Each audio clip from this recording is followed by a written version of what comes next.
The scene inside Westminster Abbey in London. Earlier this morning, the Queen and the royal family gathered to celebrate the life of Prince Philip. He died nearly a year ago in April at the age of 99.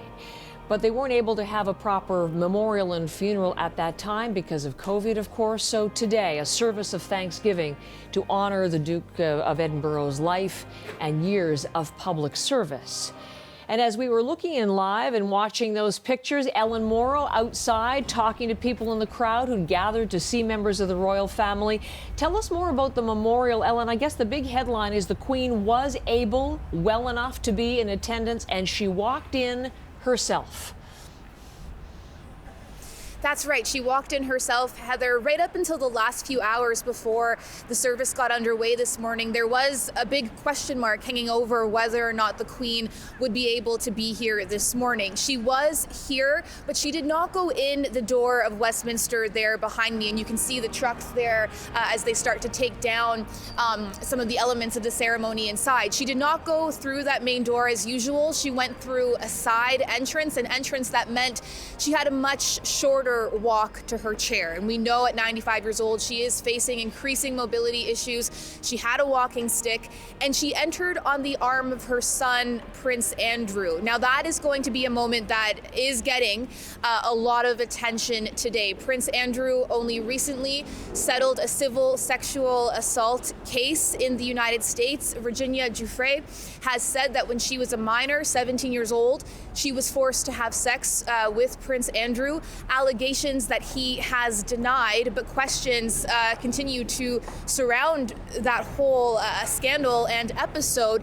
And he has been, stripped of his patronages, his military titles, has had to take a step back from public life, but had this very prominent place walking the Queen into today's ceremony. And Heather, that's going to bring back a lot of those issues into the headlines. I was speaking to one royal commentator after the ceremony today, and she said that could perhaps be a moment that overshadows this ceremony for Prince Philip, which was in many ways the public memorial service he couldn't have last year when he died last April at 99 years old because there were heavy COVID restrictions in the UK at that time. People will remember that rather sad, lonely image of the Queen sitting by herself in a pew at St. George's Chapel. Today, the Abbey was filled with hundreds of people remembering Prince Philip.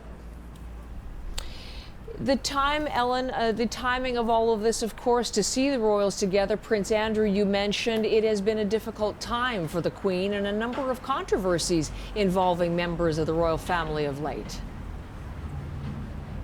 Well, Prince Andrew, as I said, will be back in the headlines today because of all this. Heather, the Queen's health and her mobility, that has been an issue that has gained a lot of discussion here in the UK. As I mentioned, that question mark over whether or not she'd be able to attend today's service, a service that she personally helped plan many aspects of it. There's still that rift with Prince Harry and the rest of the royal family. Harry and Meghan not in attendance for today's service.